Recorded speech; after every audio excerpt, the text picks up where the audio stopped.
Bismillahirrahmanirrahim. Alhamdulillah nahmaduhu wa nasta'inuhu wa nastaghfiruh. Wa na'udzu billahi min shururi anfusina wa min sayyiati a'malina. May yahdihillahu fala mudilla lahu wa may yudlil fala hadiya lahu. Asyhadu an la ilaha illallah wahdahu la syarika lah wa asyhadu anna Muhammadan abduhu wa rasuluh la nabiyya ba'dah. Allahumma salli wa sallim ala nabiyyina Muhammad wa ala alihi wa sahbihi ajma'in, amma ba'd. Hadirin dan hadirat serta para pemirsa yang saya hormati, Assalamualaikum warahmatullahi wabarakatuh.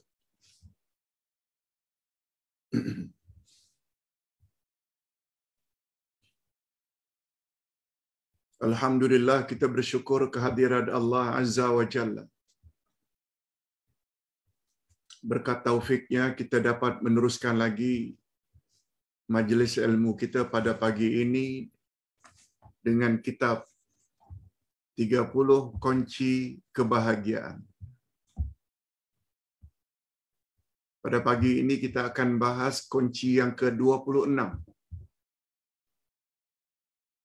Tinggal 4 kunci lagi. Kunci yang ke-26 ini di bawah tajuk jangan bebankan fikiran. Jangan bebankan fikiran. Apa maksud? Topik ini, apakah kita dilarang berfikir? Bukan.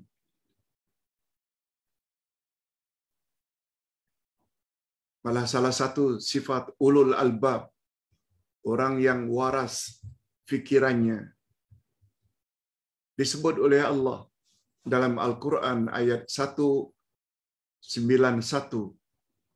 dari surat Ali Imran. Wa yatafakkarun. Mereka banyak berfikir. Kita langsung saja kepada topik.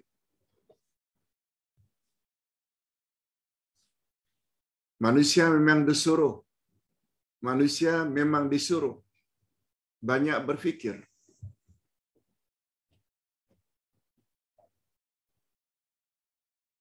Berapa banyak dalam Al-Quran Allah gunakan istilah la'allahum yatafakkarun. Mudah-mudahan mereka berfikir. Afala ta'qilun. Apakah mereka tidak mau gunakan akal?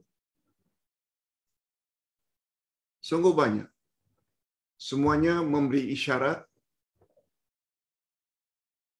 bahwa Islam, bahwa Allah dan Rasul suruh kita manusia banyak berfikir.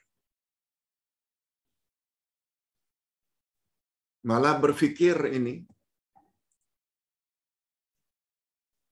adalah di antara perbezaan utama antara manusia dengan binatang. Binatang tidak ada akal untuk berfikir. Manusia diberi oleh Allah akal. Orang yang tidak mau berfikir lebih teruk daripada binatang. Tetapi, ini ingat, tetapi ini tidak bermakna mesti bebankan pemikiranmu secara keterlaluan.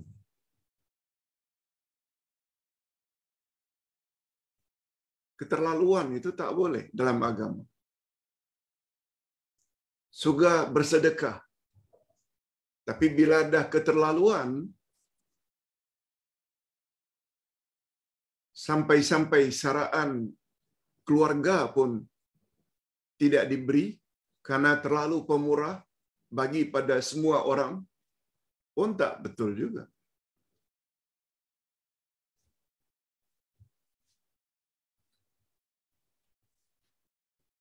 Banyak salat bagus, tapi semalam-malaman qiyamul lail, isteri tidak digauli. Setiap siang banyak berpuasa setiap hari, tidak pernah makan bersama keluarga. Tak boleh juga. Segala keterlaluan tak boleh. Walaupun nampaknya baik, dia jadi tidak baik. Begitu juga Islam memang suruh agar kita berfikir, tapi jangan keterlaluan.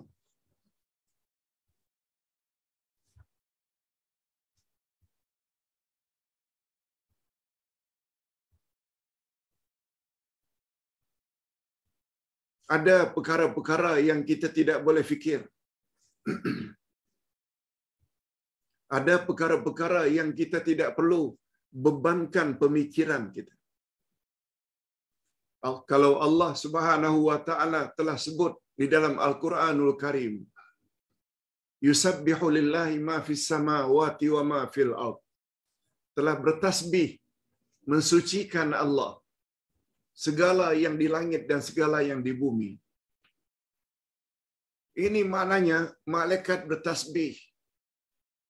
Bulan, bintang, matahari, awan, semuanya bertasbih. Makhluk di langit, makhluk bumi, batu, pasir, kayu, daun, air, semuanya bertasbih.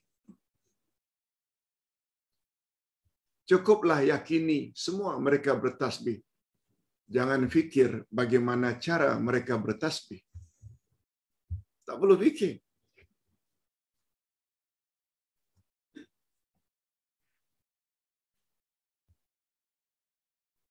Adapun pertanyaan macam mana sepatutnya manusia bertasbih, itu boleh. Nabi telah ajar. Subhanallah. Malah Nabi pernah ajar kalimatani khafifatani fil lisan, saqilatani fil mizan, habibatani ila rahman. Subhanallah wa bihamdi, subhanallahil azim. Ada dua ungkapan sangat ringan diucap lidah, sangat berat dalam timbangan pada hari kiamat. Dan dua ungkapan itu sangat disukai oleh Allah yang Maha Pengasih, yaitu subhanallah wa bihamdihi, subhanallahil azim. Hadis riwayat Imam Bukhari dan Imam Muslim. Yang itu boleh tanya. Macam mana pasir bertasbih? Macam mana daun bertasbih?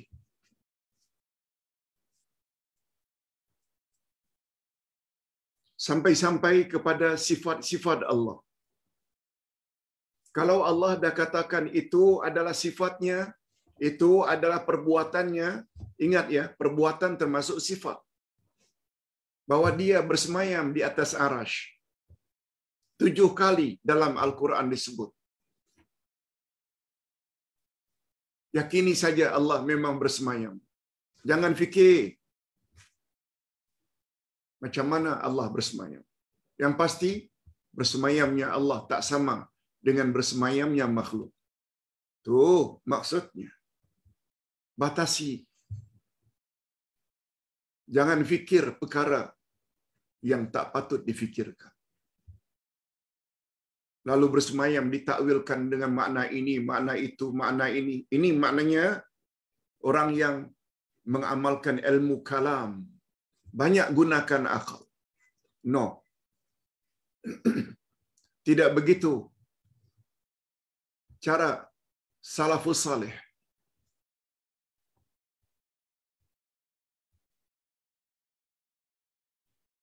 Nabi Muhammad sallallahu alaihi wasallam memberi amaran keras. Tafakkaru fi khalqillah wa la tafakkaru fi zatillah fatahlaku. Kau kama qala Nabi sallallahu alaihi wasallam. Fikirkanlah makhluk ciptaan Allah. Jangan kamu fikir zat Allah. Kamu pasti akan binasa. Itu sebabnya orang yang kaji terlalu mendalam tentang zat Allah, mereka boleh gila. Itu maksudnya kamu pasti akan binasa. Yang kita selalu panggil dengan gila isim, sewel. Yang Allah suruh, fikirkanlah makhluk ciptaan Allah. Langit, bulan, bintang, matahari, hujan, laut.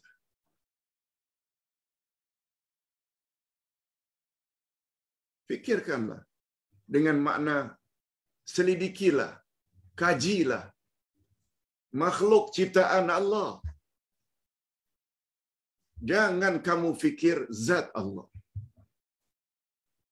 Sebabnya cara yang paling selamat mempelajari tentang Allah, tentang nama dan sifat Allah. Sifati saja Allah sebagaimana yang Allah sifati dalam Al-Quran, sebagaimana yang Nabi Muhammad sifati dalam hadis-hadisnya yang sahih.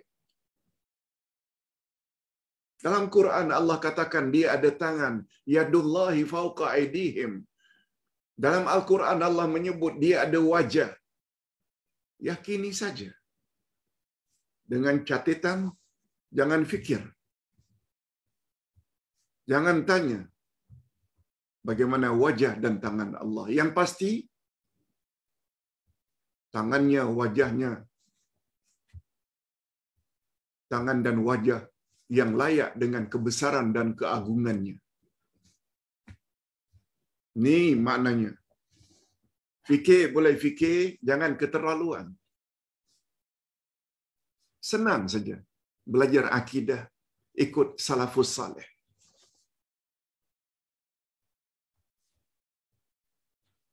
Terdapat segolongan manusia yang terlalu membebankan pemikirannya dengan berbagai perkara. Semua dia mau fikir, semua dia mau fikir. Yang tidak sepatutnya dia fikirkan. Sehingga tidur pun tidak lena karena memikirkan apa yang sedang berlaku di sekelilingnya.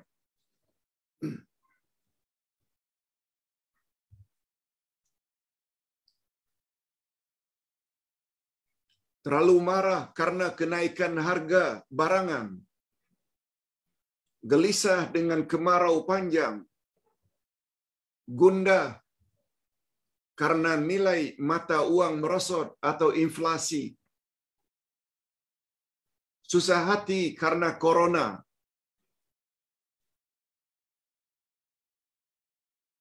Susah hati karena ekonomi merudum. Itu saja yang difikirkan. Boleh fikir, tidak salah. Sekedarnya, jangan keterlaluan. Sehingga kata orang mandi pun tak basah, tidur tak lena. No. Islam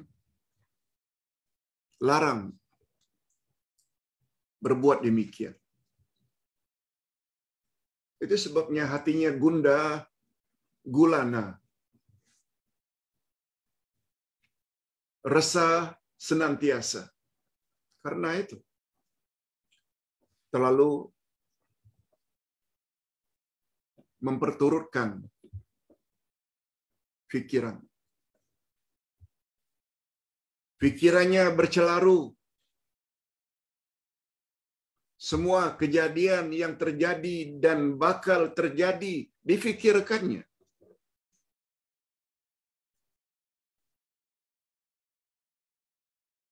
Seolah-olah dalam kepalanya telah terjadi satu peperangan yang amat dahsyat. Ini dalam kepalanya, dalam mindanya bercelaru. Terjadi peperangan yang dahsyat. membuat jiwanya tidak tenang. Orang seperti ini akan selalu merasa gelisah dan tidak tentram. Itu kesannya. Golongan ini digambarkan oleh Allah dalam firman-Nya. Golongan ini digambarkan oleh Allah dalam firman-Nya.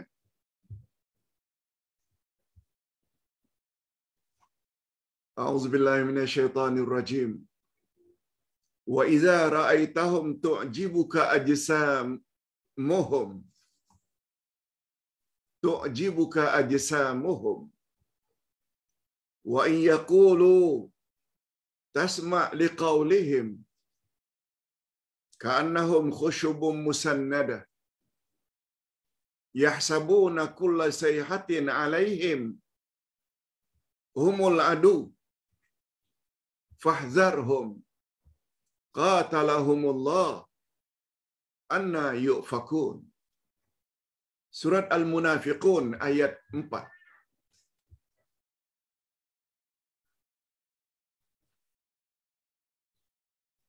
Allah Subhanahu wa taala menggambarkan dalam ayat ini tentang orang-orang munafik, hipokrit. Apa kata Allah? Apabila kamu melihat mereka, tubuh mereka menjadikan kamu kagum, kamu terpesona, handsome, besar badannya, pakaiannya kemas.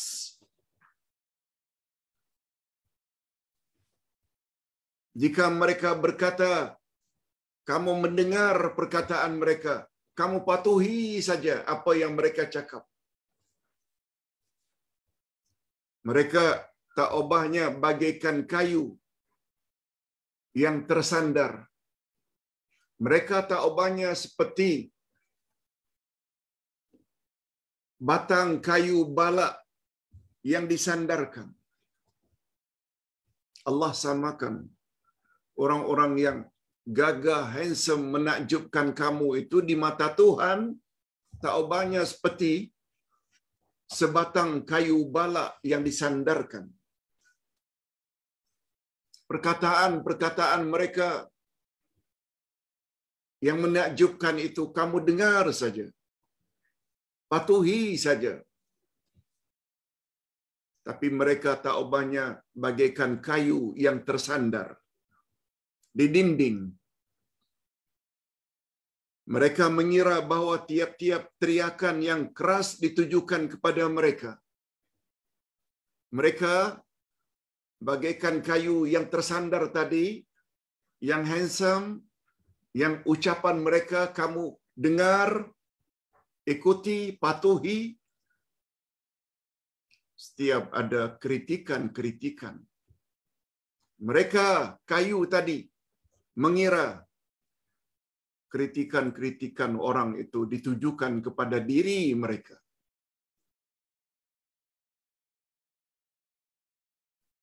Mereka itulah musuh yang sebenarnya.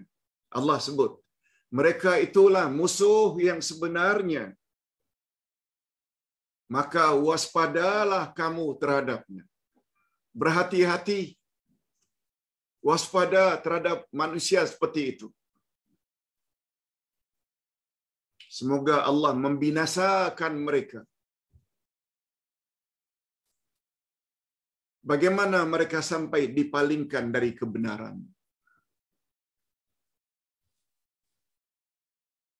Mereka yang handsome itu banyak buat maksiat. Sehingga orang ramai benci kepadanya. Buat biasa saja macam tak ada salah. Itu maksud ayat. Allah sangat benci dengan orang macam itu.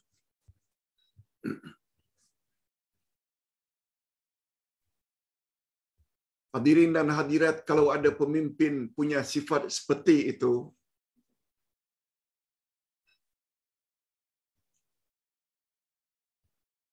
Mereka bukan pemimpin yang baik. Orang seperti itu dilaknat oleh Allah, dimurkai oleh Allah. Allah isytiharkan itu musuh. Coba tengok tafsirannya.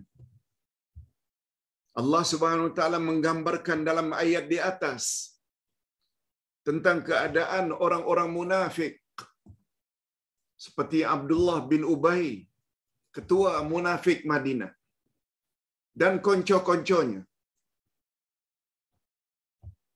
Mereka orang-orang yang handsome. Mereka orang-orang yang ada kedudukan. Ucapan dan percakapan mereka didengar orang. Itu pada asalnya itu. Tapi ingat ya, kaedah dalam ilmu tafsir. Al-ibrah bi umumil alfaz, la bi khususil asbab. Sehingga segala pengajaran dalam Al-Quran adalah seumum lafaznya. Ia bukan khas untuk orang-orang yang karenanya ayat itu diturunkan. Betul? Ayat ini diturunkan sempena sikap Abdullah bin Ubay bin Salul, ketua orang-orang munafik Madinah dan konco-konconya. Tapi pengajarannya bukan untuk mereka saja. Pengajarannya untuk semua manusia yang mempunyai sifat dan sikap yang serupa. Sampai akhir zaman. Termasuk manusia pada hari ini.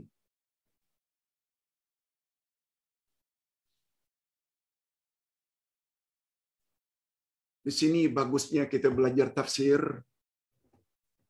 supaya kita pandai meletakkan sesuatu pada tempatnya. Kisah ini akan berlaku, berulang, repeat sampai hari kiamat. Sebab Quran perlu dijadikan pedoman hingga hari kiamat. Hadirin dan hadirat, sebenarnya kita beruntung umat Muhammad sallallahu alaihi wasallam, umat Islam beruntung dibanding dengan agama-agama langit terdahulu. Orang Yahudi ingin kembali kepada kitab Taurat yang Allah turunkan kepada Musa. Dah tak wujud lagi hari ini. Kalau wujud pun sudah dimasukkan dengan pemalsuan. Sebab Taurat tak pernah dijamin oleh Allah, tak boleh dipalsukan. Demikian juga Taurat Injil yang diturunkan kepada Nabi Isa. Kalau ada pun tidak original lagi, tidak asli lagi. Tapi satu-satunya kitab langit yang mendapat jaminan daripada Allah hanya Al-Quran. Sebab Nabi Muhammad sallallahu alaihi wasallam nabi terakhir. Kalau terdedah dengan pemalsuan, siapa yang akan perbetulkan lagi? Sebabnya Allah berfirman pada ayat 9 surat Al-Hujur. Inna nahnu nazzalna dzikra wa innahu lahafizun. Sesungguhnya kamilah yang menurunkan Al-Quran. Dan sesungguhnya kamilah yang akan memelihara Al-Quran daripada dipalsukan. Ayat itu membuktikan bahawa Al-Quran satu-satunya kitab yang tidak boleh dipalsukan hingga kiamat. Oleh sebab itu Yahudi ingin kembali kepada Taurat yang original, tak wujud. Orang Nasrani Kristian ingin kembali kepada Injil yang original, tidak wujud. Tapi Al-Quran, umat Nabi Muhammad bila tidak merujuk Al-Quranul Karim, andai kata tidak begitu sesuai dengan pendapat sesetengah pendakwa, Mereka boleh rujuk pada Quran anytime.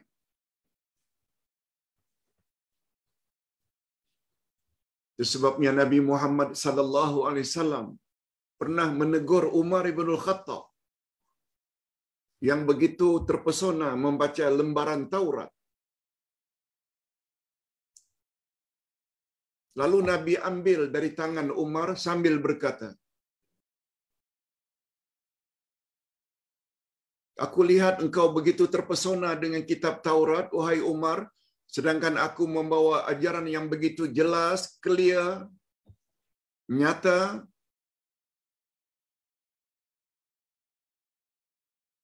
Wallahi, demi Allah, andai kata Musa hari ini masih hidup, yang kepadanya diturunkan Taurat, dia pasti akan ikut ajaranku." Kata Nabi sallallahu alaihi wasallam. Mengapa kita tak fikir? Mengapa kita tak suka belajar tafsir Quran, tadabbur? Mengapa?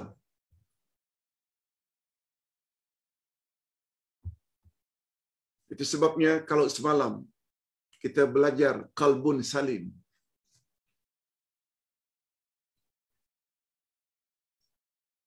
pelajaran berikutnya Jumaat akan datang kita akan belajar tadabbur Al-Quran. Sebab jiwa ini jadi tenang bila jiwa ini diisi dengan ilmu-ilmu yang ada dalam Al-Quran. Apalagi Allah menyebut, "Ala bizikrillah tatmainnul qulub." Ketahuilah olehmu, hanya dengan banyak mengingat Allah, jiwamu akan tenang, jiwamu akan tenteram. Zikrullah pula ada 3 jenis, zikrul lisan, zikrul qalbi, zikrul amal. Itu sebabnya Ustaz ulang buat ke sekian ratus kali. Kewajiban umat Islam terhadap Al-Quran ada 5. Iman, baca, faham, amal, dan sebar-sebarkan.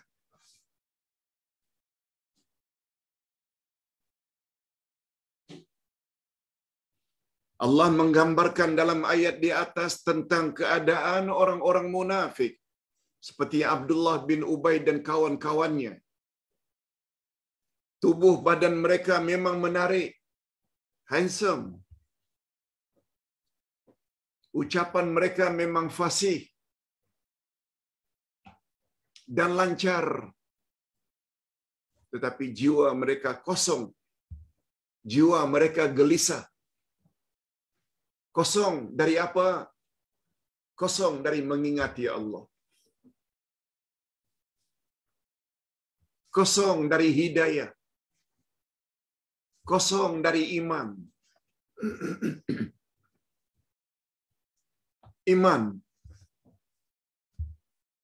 sebenarnya penyebab utama jiwa menjadi tenang. Mengapa mesti gelisah? Sebab kita sudah tahu pun segala-galanya telah ditetapkan oleh Allah sejak azali. Hadapi saja dengan redha dan sabar. Selesai masalah. Sambil mencari solusi. Apa patut dibuat agar terhindar daripada musibah? Itu saja. Tak timbul, mengapa ya justru saya yang kena COVID-19 positif?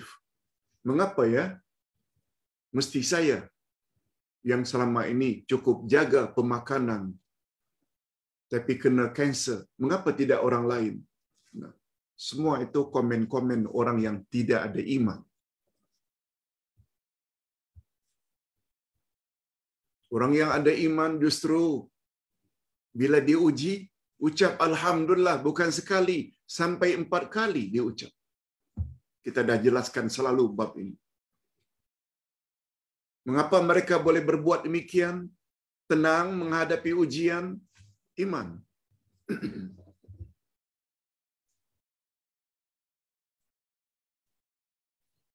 Setiap kejadian yang berlaku selalu membuat hati mereka gelisah. Seolah-olah kejadian itu dicipta oleh Allah hanya untuk menyiksa mereka sahaja. Seolah-olah dianggap begitu. Keadaan mereka disamakan Allah bagaikan kayu yang tersandar. Keadaan orang-orang munafik itu yang hatinya tidak tenang macam kayu balak yang tersandar.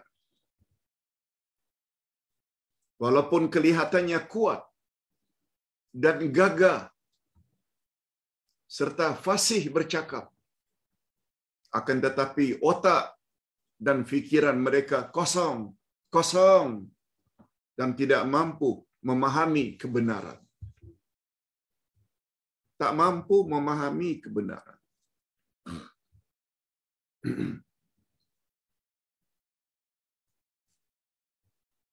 Itu sebabnya Ustaz tertarik dengan ulama tafsir kata iman impossible akan mantap kalau tidak ada 3 knowledge. Kalau tidak kenal 3 perkara. Pengenalan pertama namanya ma'rifatullah, kenal Allah. Lengkap dengan sifat-sifatnya. Nama-namanya satu demi satu dibahas dalam Al-Asma'ul Husna. Bahas kalamullah iaitu Quran melalui tadabbur dan tafsir. Sebagaimana yang menjadi pelajaran utama kita dalam bedah 8 kitab dalam seminggu. Al-Asma'ul Husna, tafsir Al-Quran, hadis Nabi. Itu ilmu yang pertama untuk membina iman. Ma'rifatullah yang telah menganugerahkan bermacam-macam nikmat. Sama ada nikmatul ijad, mengadakan kita dari tiada, atau nikmatul imdad, supply segala keperluan dan hajat kita. Kalau kita kenal Allah dengan pengenalan yang sebenarnya, baru mantap iman. Masih belum sempurna lagi kalau tidak diikuti dengan pengenalan yang kedua, ma'rifatun Nabi, kenal Nabi.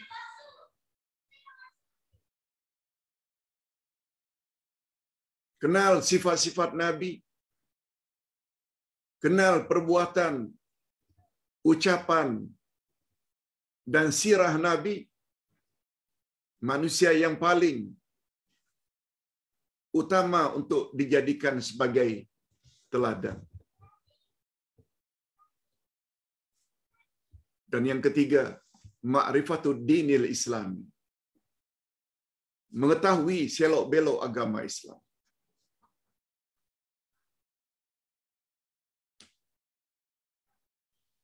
Untuk membentuk iman ini bukan karena ketinggian dalam ilmu-ilmu keduniaan, bukan. Walaupun dia ada profesor, walaupun dia ada PhD, tapi bukan menyangkut 3 knowledge itu. Sebaliknya, walaupun seseorang itu badui, orang asli, orang kampung, tak pernah masuk universiti, tapi mantap terhadap 3 ilmu tersebut. Ilmu tentang Allah, ilmu tentang Rasul, ilmu tentang selok-belok agama. Jiwa mereka akan tenang. Mereka akan dapat insya-Allah menjawab dengan lancar pertanyaan mukar wa nakir dalam kubur. Mereka akan juga dapat pembelaan daripada Allah dan Rasul dalam mahkamah ilahi. Sebab mereka belajar Quran, belajar sunnah Nabi. Menjawab soalan mungkar wa nakir bukan dengan matematik, bukan dengan geografi. Ustaz tak nafikan ilmu itu penting.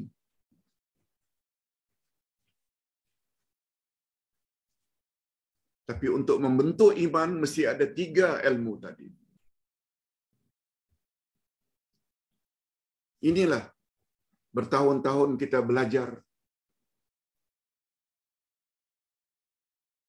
atau yang Uday ajar kepada jemaah ingin meningkatkan iman,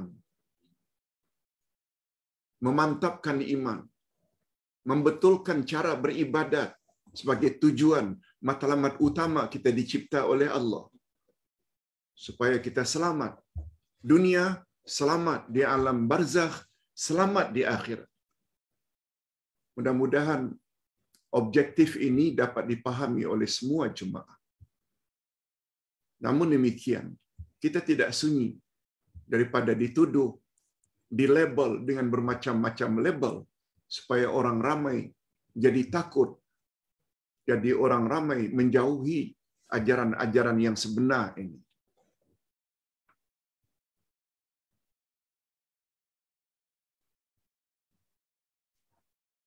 Itu sebabnya hadirin dan hadirat, Ustaz sungguh setuju yang mewar-warkan ini supaya membenci salaf yang diperjuangkan oleh orang-orang yang digelarkan Wahabi ini, itu datangnya dari Syiah. Syiah paling tak suka. Sebab orang yang punya manhaj salaf, mereka lah yang paling keras menentang Syiah. Akidah Syiah rosak. Cara ibadat Syiah juga rosak. Itu sebabnya orang-orang yang memusuhi Wahabi, mereka sebenarnya telah menolong pergerakan Syiah. Jika orang tegur dari sudut syirik, langsung Wahabi. Bila orang tegur itu bid'ah dalam beramal, tidak ada contoh dari Nabi, Wahabi. Apa ini? Padahal itu perkara yang paling utama untuk kita bela dan kita sokong. Tapi justru dibenci. Oleh itu jangan letakkan semua peristiwa yang berlaku di dalam kepalamu. Segala yang berlaku jangan letak di kepalamu. Letakkan sesuatu pada tempatnya. Ini namanya adil. Sebagaimana sabda Nabi, fikirkanlah olehmu makhluk ciptaan Allah. Jangan fikir zat Allah, kamu akan binasa. Itu maknanya. Orang-orang yang mempunyai prinsip dalam hidupnya akan menjadikan segala peristiwa yang berlaku sebagai iktibar dan pengajaran. Malahan menambah kuat dan mantap imannya.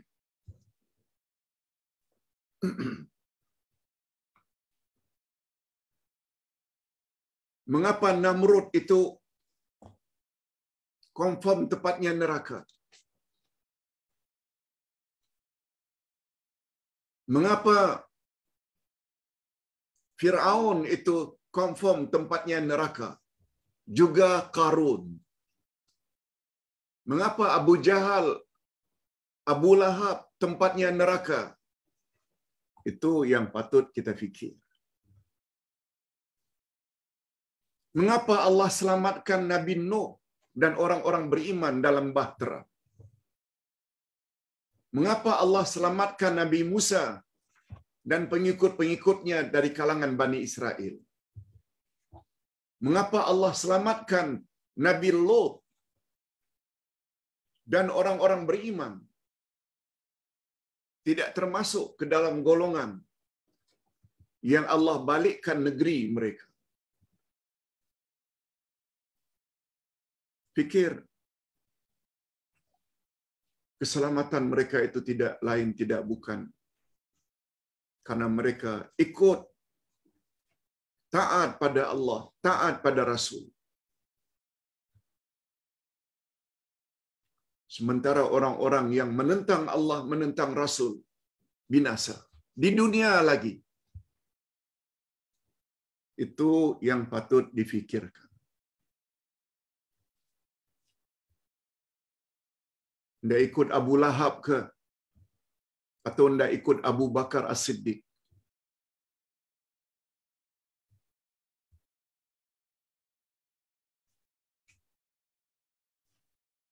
Ndak ikut Abu Talib ke?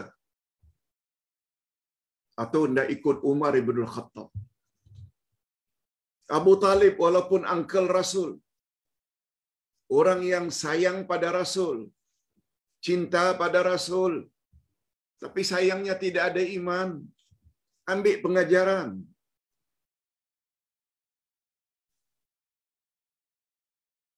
Cinta yang membuat seseorang itu selamat bila sayang dan cintanya kepada Rasul diikuti dengan ajaran Rasul,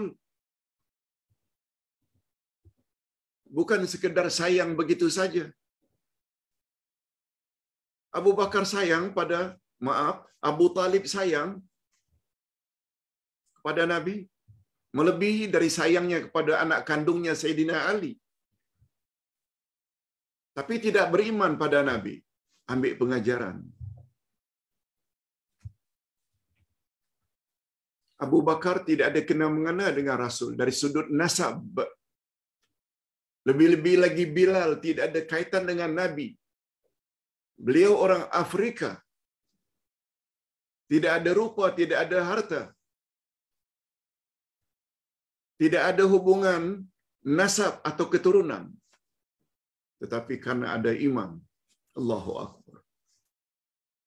Oleh sebab itu kita orang Melayu, orang Banjar, Jawa, Padang, Aceh, tak kiralah apa suku kita, jangan merasa rendah diri terhadap orang-orang yang berbangsa Arab. No. Nabi bersabda, la fadla li arabiyyin 'alal a'jami illa bittaqwa. At-taqwa hahuna, at-taqwa hahuna. Tidaklah orang Arab itu lebih mulia daripada orang yang bukan Arab. Nah, kelebihan sangat ditentukan oleh takwa. Sambil menunjuk sebelah dada. Menunjuk ke arah dada, yaitu iman.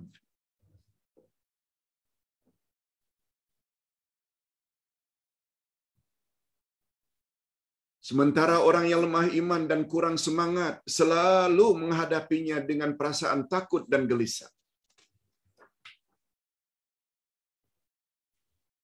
Orang yang memiliki iman yang mantap akan menghadapi peristiwa demi peristiwa yang berlaku dengan berani dan yakin serta berlapang dada. Lapang dada. Ini sudah ketetapan Allah. Sedangkan orang-orang yang pengecut dan penakut akan bersikap membunuh dirinya setiap hari dengan pedang khayalan. Dia bunuh dirinya dengan pedang khayalan, dengan sesuatu yang tidak pasti. Dan kebarangkalian yang masih tidak pasti.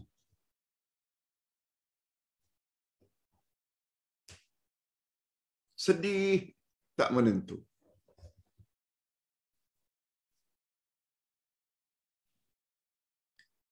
Hadirin dan hadirat, semua kita selagi hidup di muka bumi mesti diuji.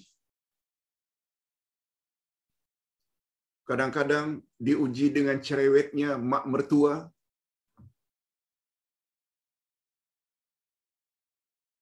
Kadang-kadang diuji dengan tingkah laku tak menyenangkan dari menantu. Kadang-kadang diuji dengan sikap anak-anak yang terlibat dengan perkara-perkara yang tak senonoh, yang dimurkai Allah, membuat ibu bapa jadi pening kepala. Itu ujian daripada Allah. Semua itu sudah tertera di Lauh Mahfuz. Lalu apakah itu semua akan jadi pemikiran kita terus sampai tak nyenyak tidur, jiwa tak tenang?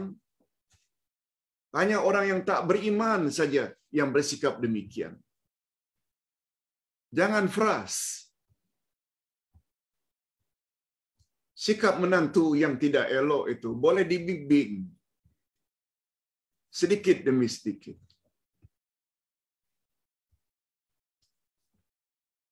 Akhlak anak yang tidak terpuji boleh dibimbing.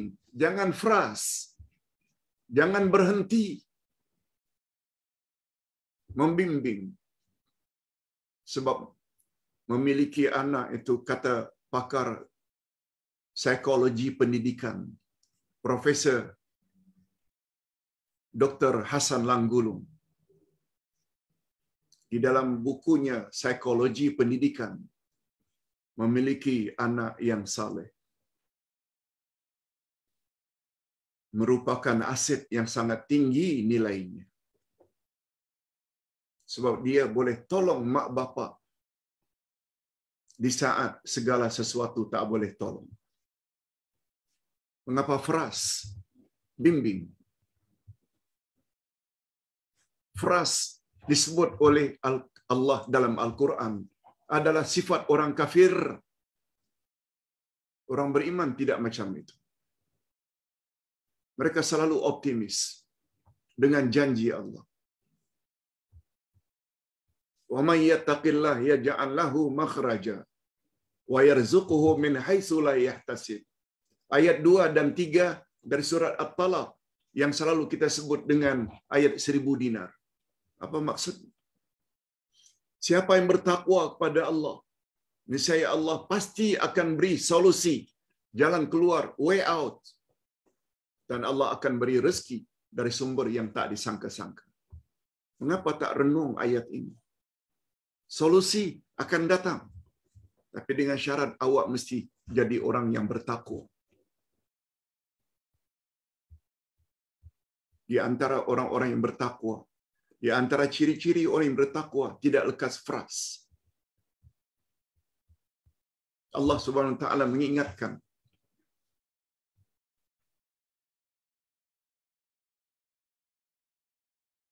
di dalam Al-Quranul Karim,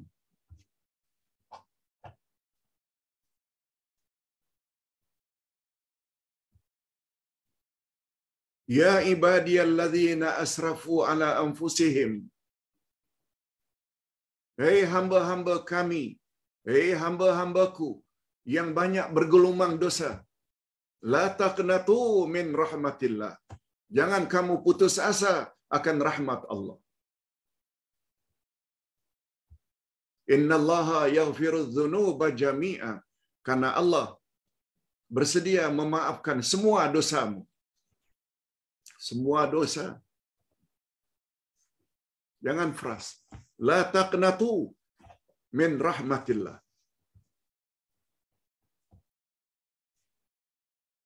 Bimbing anak yang punya akhlak yang tidak terpuji. Semampu yang boleh.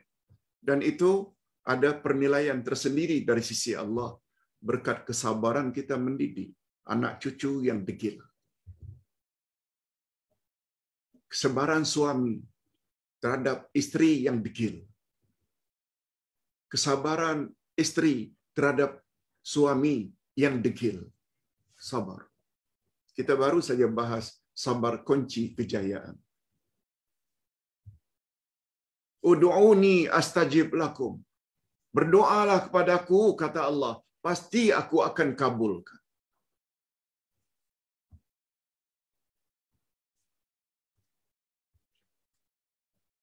Masih beruntung lagi, walaupun banyak fikir tentang pasangan, walaupun banyak fikir tentang zuriat anak cucu, tapi masih lagi kuat beribadat, masih lagi beruntung, alhamdulillah. Tapi terdapat setengah orang karena memikir tentang anak cucu pasangan, ibadat pun tak buat, mengaji pun tidak, salat pun tidak, qiyamul lail pun tidak, lagi teruk. Tiba-tiba innalillah, dalam keadaan murung. Hadirin dan hadirat, datangnya ujian ini, dia tak pilih bulu. Malah Nabi Muhammad sallallahu alaihi wasallam pernah bersabda ketika ditanya, "Ya Rasulullah, ayyun nasi asyaddu bala'a?" Wahai Rasul, manusia jenis manakah yang paling banyak diuji? Jawab Nabi, Al-Anbiya, para nabi.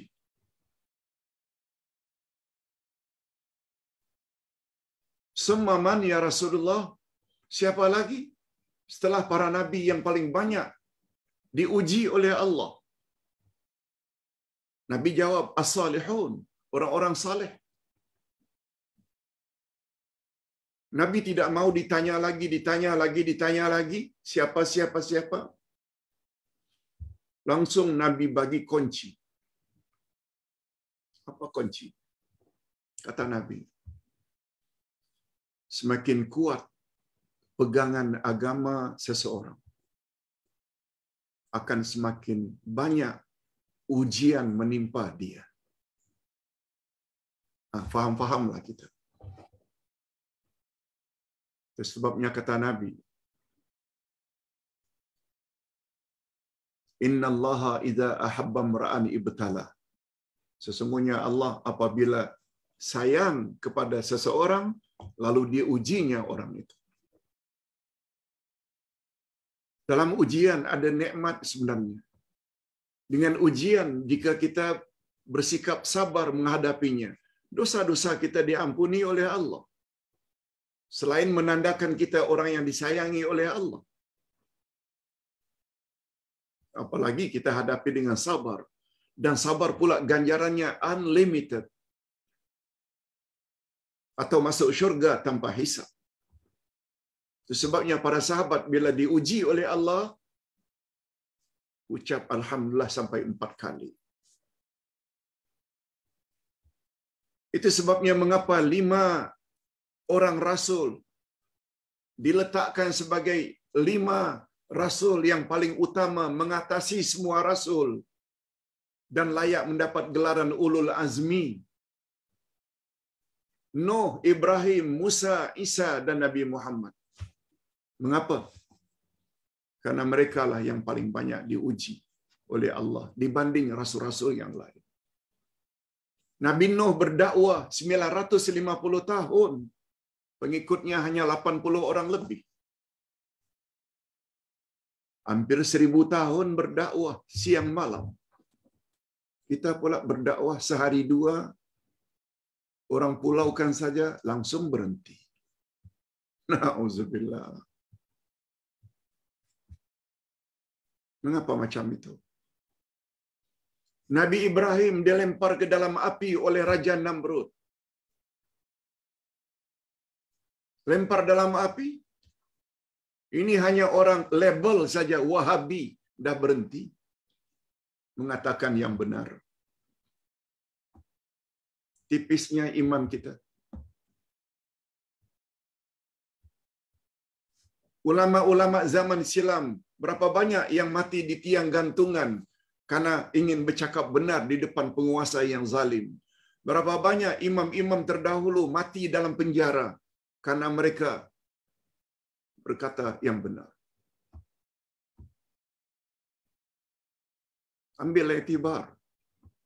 Nabi Musa dikejar untuk dibunuh oleh Fir'aun. Nabi Isa akan digantung untuk disalib. Lalu Allah bantu angkat ke langit. Dan Nabi Muhammad sallallahu alaihi wasallam bermacam-macam digelar sebagai pembawa ajaran sesat, ajaran songsang. Nabi Muhammad mendapat gelaran syairun majnun, penyair gila. Nabi Muhammad mendapat gelaran sahirun, tukang sihir. Tapi Nabi Muhammad steady, terus berdakwah. Mengapa yang itu tidak kita patuhi dan kita tidak ikuti? Walaupun ketinggian mereka begitu hebat, Nabi Nuh diuji oleh Allah. Istrinya durhaka, kafir, Anaknya Kanaan durhaka.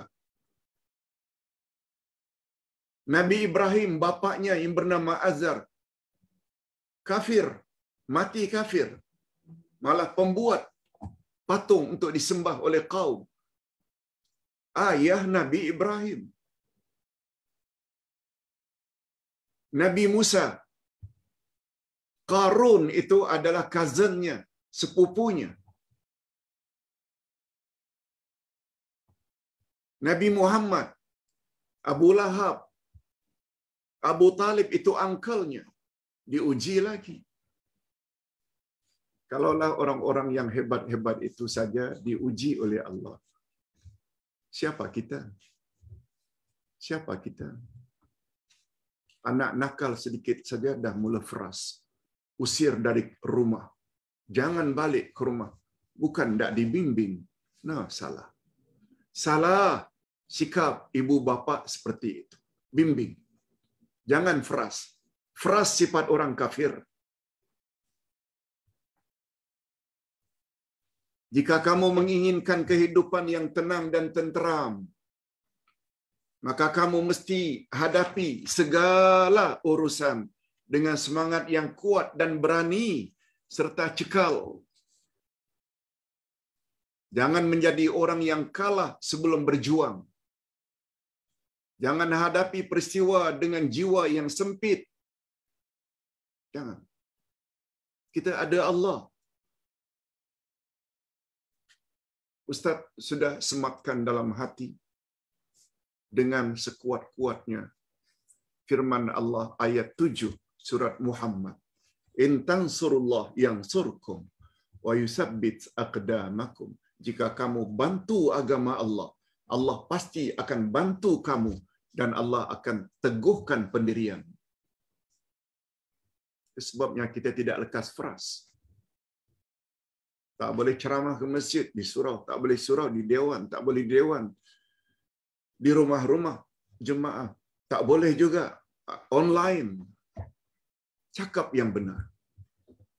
Tulis buku. Biar orang faham.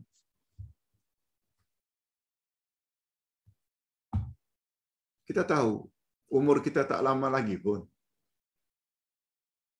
Biasanya, tak lama lagi.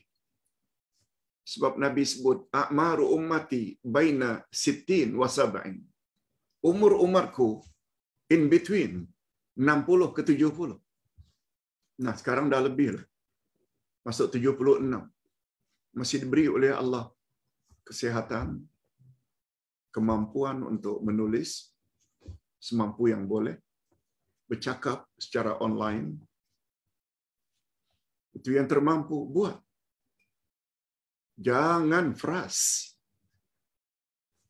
Hadirin dan hadirat, jadikanlah dirimu lebih gagah daripada apapun yang berlaku.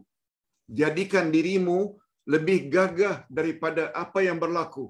Orang fitnah, orang label macam ini, macam itu, Allah ringan sangat berbanding dengan orang-orang dulu sampai mati digantung.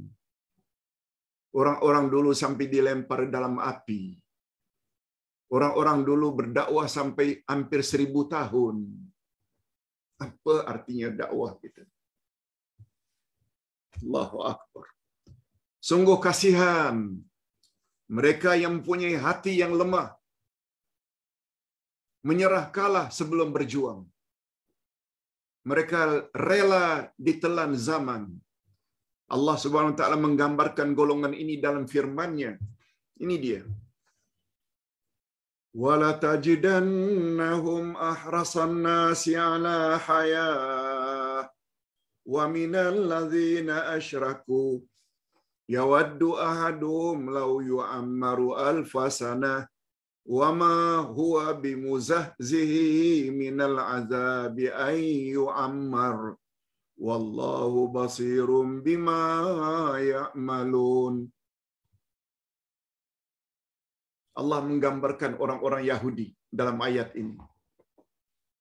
Sungguh kamu akan mendapati mereka manusia yang paling loba, yang paling tamak, yang paling rakus kepada kehidupan di dunia. maksudnya Yahudi, bahkan lebih loba dari orang-orang musyrik Yahud, Abu Jahal, Abu Lahab, penyembah berhala. Yahudi lebih loba, lebih tamak daripada penyembah-penyembah berhala. Masing-masing mereka ingin agar diberi umur 1000 tahun.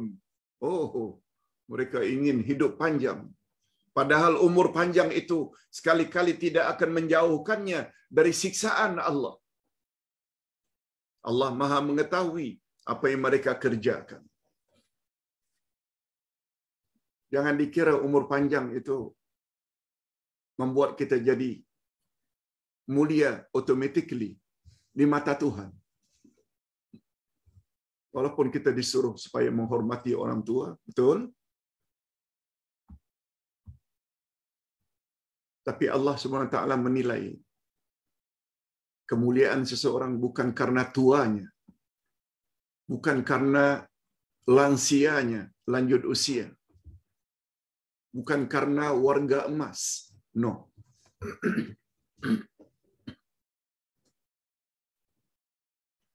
Semua kita tahu ayat 13 dari surat Al-Hujurat, Inna akramakum indallahi atqakum. Sesungguhnya orang yang paling mulia di antara kamu adalah orang yang paling bertakwa.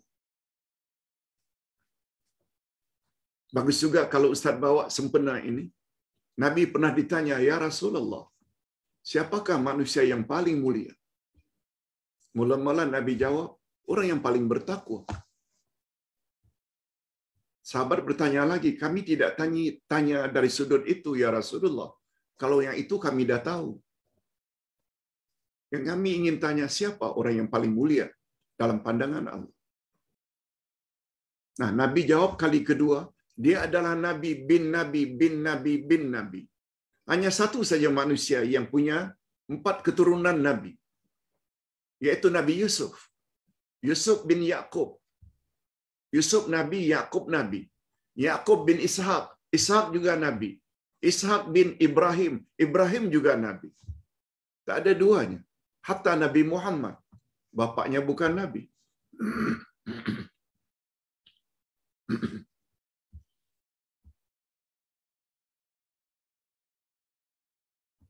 Walaupun Nabi Yusuf itu ada adik kandungnya bernama Bunyamin, tapi beliau tidak diangkat jadi Nabi. Sahabat bertanya lagi, kami tidak tanya dari sudut itu ya Rasulullah. Oh, yang kamu maksudkan dari kalangan kamu ke, dari umatku? Benar ya Rasul, kata para sahabat. Coba dengar jawaban Nabi. Dia adalah orang yang paling jahat dulu semasa jahiliyahnya. Bahasa hari ini, orang yang paling teror. Apa saja kejahatan yang dia tak buat, semua dia buat. Bunuh orang, sembah berhala, minum arak, berjudi, berzina, semua dia buat. Tetapi setelah dia memeluk Islam, dia juga disegani oleh sahabat-sahabatnya karena dia tafaqquh fid din, karena dia dalami selok-belok agama. Orang yang dimaksudkan itu adalah Umar ibn al-Khattab. Poin yang Ustaz ingin ambil di sini, kita juga boleh jadi orang yang mulia di sisi Allah. Walaupun dulu kita banyak buat jahat, tapi kita dah tobat. Sudah tobat pula, bukan sekedar tobat. Kita ikuti majlis ilmu seperti ini. Dalami Quran, dalami hadis Nabi. Kenal Allah, kenal Nabi dan selok-belok agama. InsyaAllah kita akan jadi orang yang mulia di sisi Allah. Dan bila taraf kita dah sampai ke situ dan istiqamah, mintalah pada Allah. InsyaAllah Allah akan kabulkan. Lebih-lebih lagi dalam sujud. Hasbunallah wa ni'mal wakil. Sebut banyak-banyak dalam sujud. Selesai salat, doa usana banyak memuji Allah, subhanallah walhamdulillah wala ilaha illallah wallahu akbar. Lebih-lebih lagi pada sepertiga akhir malam, mengadu, merintih. Ya Allah, anakku telah berbuat perkara yang Engkau murkai, lembutkan hatinya ya Allah. Ini pembahasan kita, qalbun salim. Mengapa kalbu, hati? Karena hatilah yang paling menentukan gerak-gerik seseorang, sama ada baik atau tidak baik. Sangat tergantung qalbun salim. Itu sebabnya ceramah Ustaz lebih fokus kepada menyentuh hati para jemaah supaya faham perkara ini, sehingga mereka dengan sendirinya akan buat apa yang Allah suka dan apa yang Rasul suka, dan jauhi apa yang Allah larang dan Rasul larang. Hadirin dan hadirat, sebaliknya, sedangkan orang-orang yang beriman pula lain.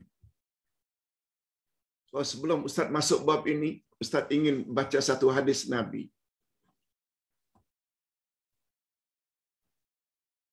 Khairun nas man tala umruhu wa hasuna amalu. Sebaik-baik manusia ialah orang yang semakin lanjut usianya, semakin baik lakunya, semakin baik amalnya. Makin panjang umur, makin lansia, makin baik amalnya. Kalau dulu beramal tanpa ilmu, sekarang beramal dengan ilmu. Ini sebaik-baik manusia. Selanjutnya kata Nabi, wa syarrun nasi man tala umruhu wa sa'a amalu. Seburuk-buruk manusia, orang yang semakin lanjut usianya, semakin buruk lakunya. Yang difikirnya dunia. Mendekatkan diri kepada Allah kurang. Mendalami selok-belok agama kurang. Seburuk-buruk manusia. Berdasarkan hadis itu dapat kita ambil kesimpulan, kemuliaan seseorang bukan terletak pada panjangnya usia. No. Sebab sebaik-baik manusia, seburuk-buruk manusia, semuanya dikatakan oleh Allah mantala umruhu, siapa yang panjang umurnya. Tapi untuk membezakan antara khairun nas dengan syarrun nas, sama ada hasuna amaluhu atau sa'a amalu. Apakah hidupnya diisi dengan amal-amal yang baik atau amal-amal yang tidak baik. Itu penentu. Bila amal itu dikatakan baik, langsung diterima. Kita dah cakap dalam buku 12 pedoman ibadat. Pertama, awak mesti Muslim. Yang kedua, awak mesti mentauhidkan Allah tanpa berbuat syirik. Yang ketiga, ikut sunnah Nabi dalam beramal. Itu syarat. Semua kita dah dedahkan. Allah Subhanahu Wa Taala gambarkan orang-orang yang beriman.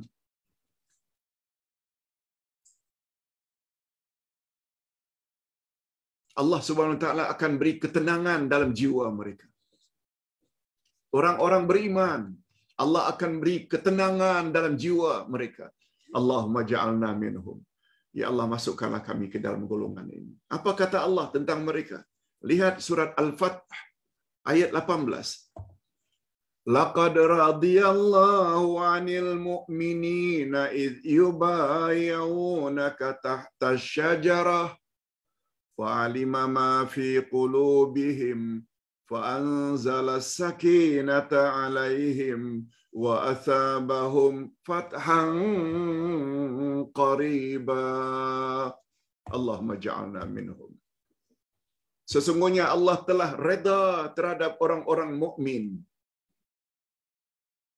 Al-mu'minun maknanya orang yang beriman. Ketika mereka berjanji setia kepadamu, hai Muhammad, di bawah pohon. Yubayyi'un maknanya bai'at. Buat aku janji dengan Nabi Muhammad di bawah pohon. Nah, baiat itu namanya baiat tahta syajarah. Nabi membaiat beberapa orang sahabat di bawah pokok. Dinamakan juga dengan baiatur ridwan. Karena Allah reda pada mereka. Mudah-mudahan kita termasuk ke dalam golongan ini. Lalu apa kata Allah tentang mereka? Yang telah membuat aku janji pada Nabi untuk jadi orang baik. Fa'alima ma fi qulubihim. Maka Allah mengetahui apa yang ada di dalam hati mereka. Bapak-bapak dan ibu-ibu, pasangkan niat. Allah tahu niat kita ingin jadi orang baik. Pasang niat.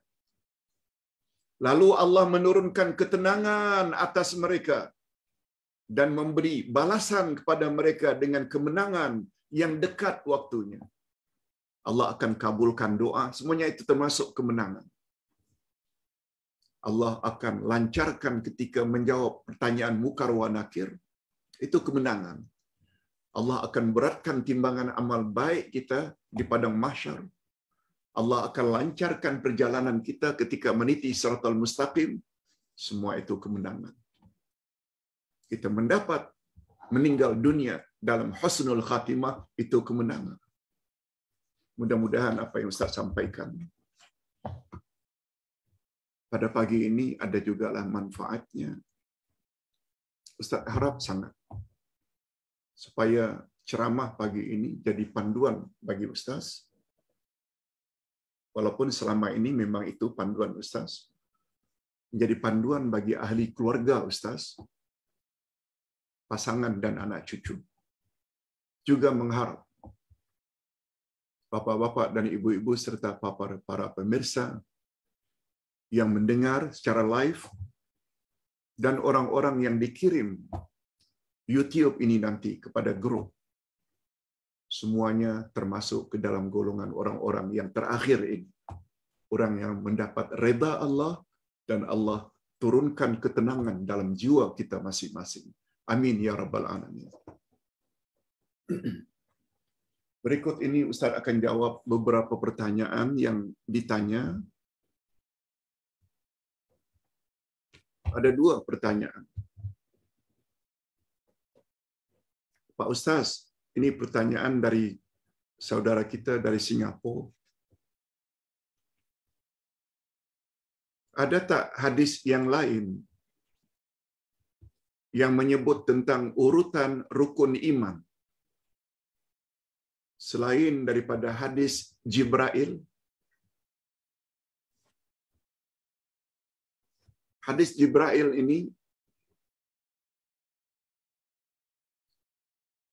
panjang, cuma Ustaz singkatkan. Pada suatu hari Nabi duduk-duduk dengan para sahabat, termasuk Sayyidina Umar.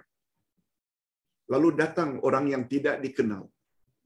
Wajahnya bersih, rambutnya sangat hitam, pakaiannya sangat putih. Setelah memberi salam, beliau duduk betul-betul berhadapan dengan Nabi. Menggambarkan betapa dekatnya antara tetamu ini dengan Nabi, bertemu antara lututnya dengan lutut Nabi. Dapat kita bayangkan betapa dekatnya. Lalu tetamu yang tak dikenal itu pun bertanya, "Ya Muhammad, akhbirni anil iman." Sebutkan kepadaku tentang iman. Lalu Nabi jawab, "Antuk minabillah." Iman itu ialah kamu beriman pada Allah, beriman kepada malaikat, beriman kepada Rasul, beriman pada kitab, beriman pada hari kiamat, beriman pada takdir, baik dan buruk, semuanya daripada Allah. Hadis sahih. Lalu tetamu itu tersebut menjawab, "Sadaqta, benar jawaban." Ini yang membuat Umar Ibn Khattab yang menyaksikan soal jawab itu jadi marah sangat. Dia tanya pada Nabi, setelah Nabi jawab, dia pula membenarkan, "Benar cakapmu." Kan maknanya orang ini lebih tahu dari Nabi. Umar dah mula berdiri, tak memukul orang tersebut. Kata Nabi, "Jangan." Nabi halang Umar, jangan. Lalu dia tanya tentang Islam, dia tanya tentang ihsan, dia tanya tentang tanda-tanda kiamat. Hadisnya panjang. Kita pendekkan cerita. Setelah selesai, dia pun balik. Para sahabat bertanya, atau Nabi bertanya, tahukah kamu sekalian, siapakah tetamu tadi? Semuanya menggeleng kepala. Kami tak tahu ya Rasulullah. Dialah malaikat Jibril yang Allah rupakan dia rupa manusia.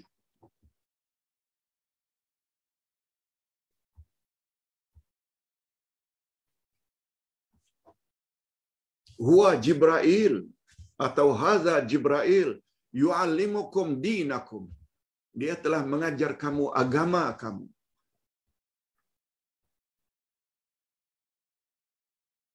Oh, ketika itu barulah Umar tahu orang yang tidak dipukulnya tadi rupanya malaikat Jibril. Pengajaran yang dapat diambil daripada hadis tersebut, ucapan Nabi, dia datang kepada kita untuk mengajar agama kita. Jadi konten utama agama itu adalah iman, rukun iman yang 6, Islam, rukun Islam yang 5, ihsan, yaitu beribadat pada Allah, seolah-olah kita melihat Allah, dan apabila kita tidak dapat melihat Allah, kita yakin Allah melihat kita. Itu dia Islam. Sebabnya rukun iman ini disebut pertama oleh Jibril, ditanya pertama oleh Jibril, menunjukkan persoalan akidah, persoalan yang patut didahulukan sebelum persoalan-persoalan lain.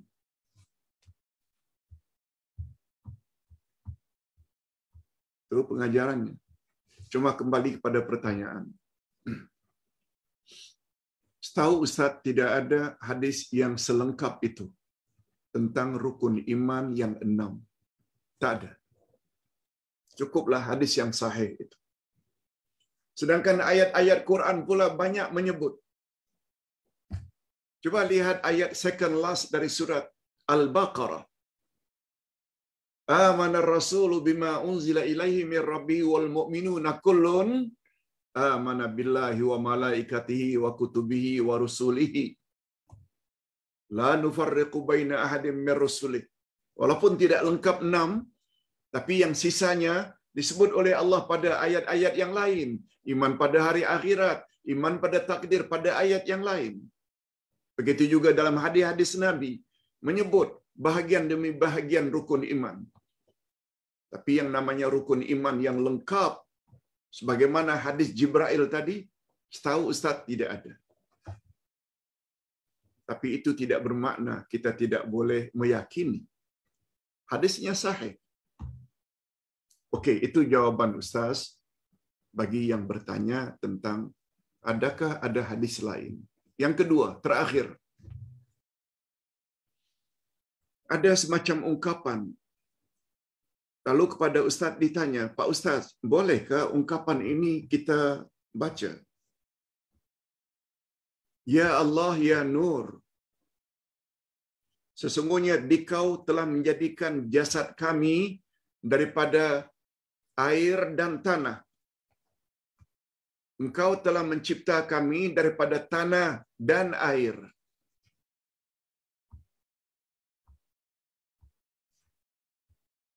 Maka jadikanlah pula diri kami keseluruhannya adalah cahaya.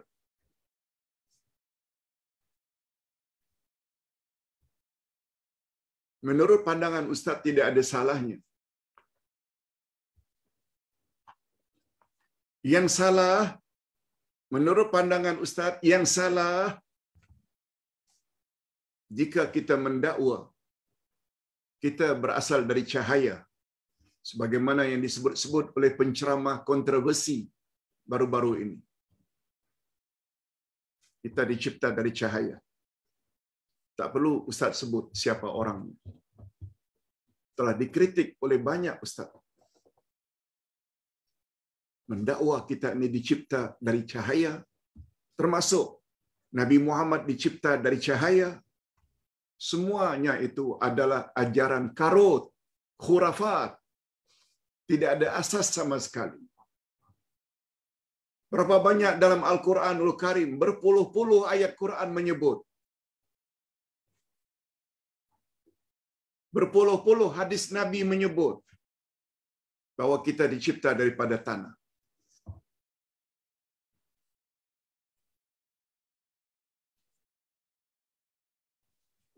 Dalam surat As-Sajadah terdapat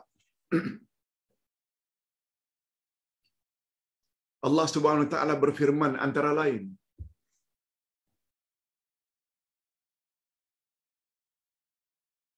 dalam surat Al-Hajj ayat 5, ya ayuhan nas, hai sekalian manusia, in kuntum fi raibim minal ba'ts, jika kamu ragu-ragu akan adanya hari berbangkit, hari kiamat, fa inna khalaqnakum min turab, sesungguhnya kami jadikan kamu daripada tanah. Turab, tanah. Kadang-kadang disebut min tin, yaitu tanah liat, bagaikan lumpur.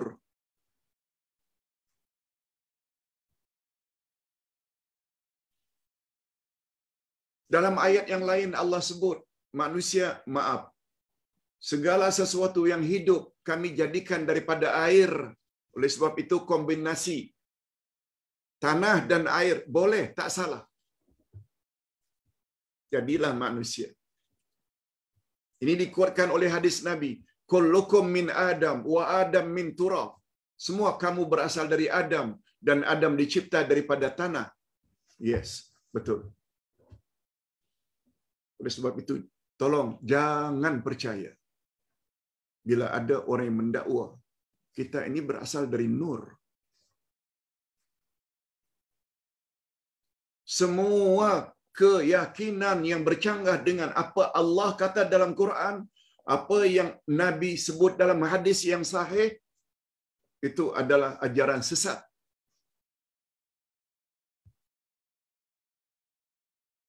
Sebagaimana dakwaan orang kononnya iblis itu berasal dari malaikat.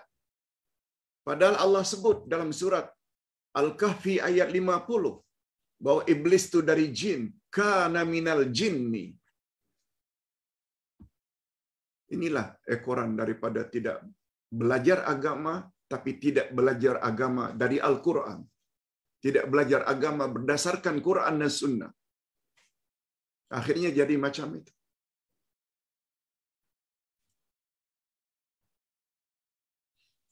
Okey. Pengakuan kita kepada Allah, ya Allah, Engkau telah cipta kami daripada tanah dan air. Itu dah betul dah. Jangan lebih lain dari itu. Mendakwa kita berasal daripada nur, salah. Hatta Nabi Muhammad dikatakan berasal dari nur, salah. Tapi Nabi Muhammad dipanggil nur boleh. Dari 56 nama-nama Nabi yang dikumpul oleh Imam Ibnul Qayyim, Nabi Muhammad nurun. Nur dengan makna cahaya, penerang, pemberi hidayah, membimbing manusia kepada kebenaran. Nur dengan makna itu. Sebagaimana salah satu nama Allah, Al-Asma'ul Husna, Allahu Nurun. Kalau dengan makna atau nur sebagai salah satu nama Nabi Muhammad, boleh. Sebab Allah sebut di dalam surat Al-Ahzab ayat 46 bahawa peranan Nabi adalah sirajam munira, adalah pelita yang menerangi, munir dari kata nur. Itu sebabnya. Tahu tak kita mengapa kota Madinah itu dipanggil dengan Al-Madinatul Munawwarah?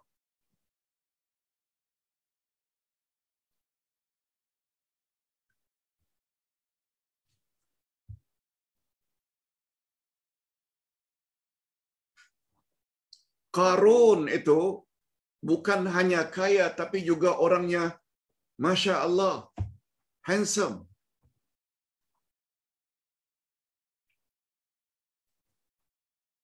Sehingga beliau mendapat gelaran Munawwar, orang yang diberi cahaya.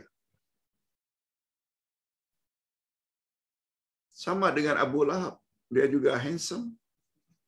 Dia punya ada hubungan dengan Rasulullah, uncle-nya Rasul. Qarun pula handsome, kaya lagi, cousin Nabi Musa.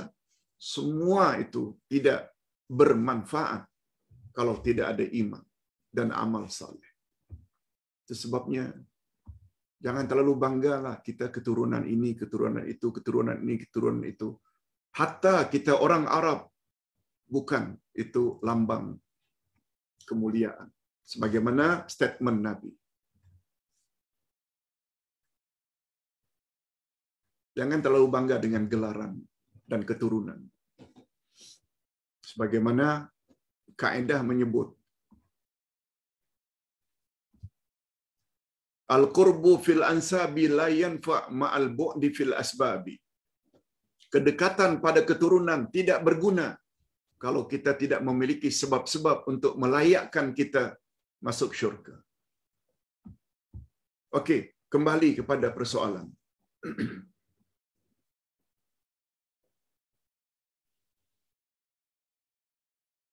Namun demikian, apabila kita minta kepada Allah agar jadikan diri kita ini bagaikan nur, itu tak salah.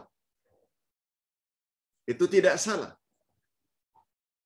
Nur dengan makna kita dapat cahaya dari Al-Quran, kita dapat cahaya dari sunnah Nabi sallallahu alaihi wasallam sehingga kita berada di atas jalan yang lurus, dan keberadaan kita bagaikan cahaya yang dapat menerangi orang lain. Itu sebabnya kota Madinah dipanggil Munawwarah, kota yang memancarkan cahaya.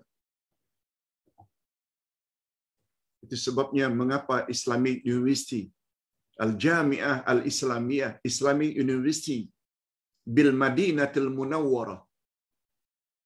Ada Universiti Islam di kota Madinah Al-Munawwarah. Apa makna Al-Madinatul Munawwarah?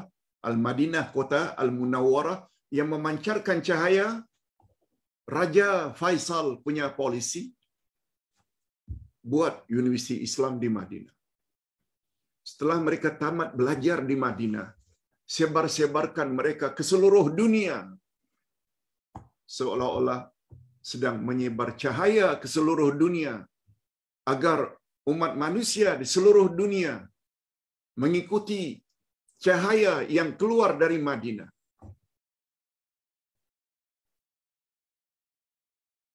Itu sebabnya kerajaan Arab Saudi di zaman Ustaz selesai pengajian ditawarkan, kamu ingin bekerja dengan kami? Kami akan kirimkan kamu di mana saja kami ingin kirimkan. Lalu Ustaz dikirimkan ke Malaysia dengan harapan dapat mengajar apa yang kita sudah pelajari di Madinah. Nah, kita pula dituduh lulusan Madinah Wahabi, pembawa ajaran sesat. Siapa yang sesat sebenarnya? Ustaz tak pernah sebut perkara ini, atau jarang-jarang Ustaz sebut. Tapi hari ini Ustaz kena sebut.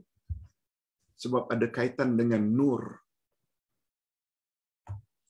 Oleh sebab itu, permohonan kita agar Allah beri kita nur dengan makna cahaya, petunjuk, kebenaran. Apalagi Allah berfirman pada ayat 257 dari surat Al-Baqarah. 2 ayat setelah ayatul kursi. Allahu waliyul ladzina amanu yukhrijuhum minaz zulumati ilan nur. Allah adalah pemimpin orang-orang yang beriman, pemimpin yang tertinggi bagi orang-orang yang beriman, yang telah mengeluarkan manusia dari kegelapan kepada cahaya yang terang benderang. Kegelapan maknanya kafir. Terang benderang masuk Islam. Kegelapan maknanya syirik. Membawa mereka kepada nur, iaitu tauhid. Jadi nur membawa makna, kalau diartikan dengan hidayah, petunjuk, kebenaran, yes. Kita minta Allah jadikan keseluruhan jasmani, rohani kami ini nur, tak salah. Ini sesuai dengan doa yang diajar oleh Nabi sallallahu alaihi wasallam. Boleh lihat dalam buku Ustaz, kalau tak salah muka surat 17 ke atau 18. Wirid Rasulullah pagi dan petang. Nabi ajar kita doa. Walaupun pada asalnya doa ketika menuju ke masjid untuk salat berjamaah. Tapi dia membawa makna yang umum. Antara lain, Allahumma ja'al fi qalbi nuran, wa fi sam'i nuran, wa fi basari nuran, wa min amami nuran, wa min khalfi nuran, wa an yamini nuran, wa an shimali nuran, wa atini nuran. Coba dengar terjemahannya.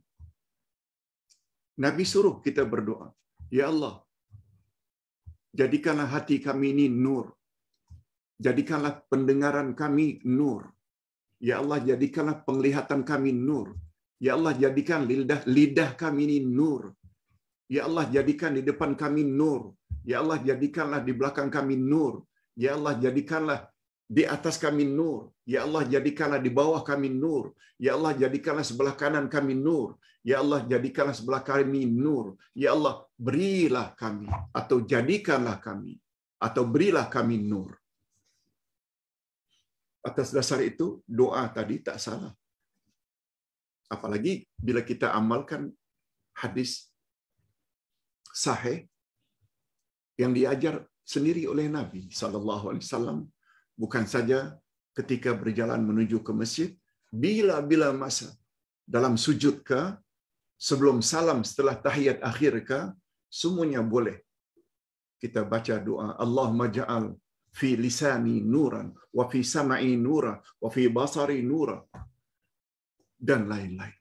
Ustaz kira itu saja yang dapat Ustaz sampaikan pada hari ini. Kita akhiri dengan doa. Alhamdulillahirabbil alamin, wassalatu wassalamu ala asyrafil anbiya'i wal mursalin wa ala alihi wa sahbihi ajma'in. Rabbana ighfir lana dzunubana wa liwalidina warhamhum kama rabbawna shighar. Rabbana hab lana min azwajina wa dzurriyyatina qurrata a'yun waj'alna lil muttaqina imama. Ya Allah, berilah, ya Allah, ampunkanlah dosa kami dan dosa kedua ibu bapa kami, dan cucurilah mereka rahmat-Mu ya Allah, sebagaimana mereka telah didik kami sejak dari kecil. Ya Allah, berilah kami pasangan hidup dan zuriat keturunan yang menyedapkan pandangan mata dan hati kami, dan jadikanlah kami pemimpin bagi orang-orang yang bertakwa. Ya Allah, jadikanlah pada lidah kami nur, jadikanlah pada telinga kami nur, jadikanlah pada pandangan kami nur, jadikanlah di dalam hati kami nur, jadikanlah di depan kami nur, jadikanlah di belakang kami nur, jadikanlah di atas kami nur, jadikanlah di bawah kami nur, jadikanlah sebelah kanan kami nur, jadikanlah sebelah kiri kami nur. Ya Allah, berikanlah kami nur dengan makna hidayah, petunjuk dan kebenaran. Allahumma khtim lana bi husnil khatimah wa la takhtim alaina bi su'il khatimah. Wa sallallahu ala nabiyyina Muhammad wa ala alihi wa sahbihi ajma'in. Walhamdulillahirabbil alamin. Subhanakallahumma wa bihamdik asyhadu an la ilaha illa anta astaghfiruka wa atubu ilaik. Assalamualaikum warahmatullahi wabarakatuh.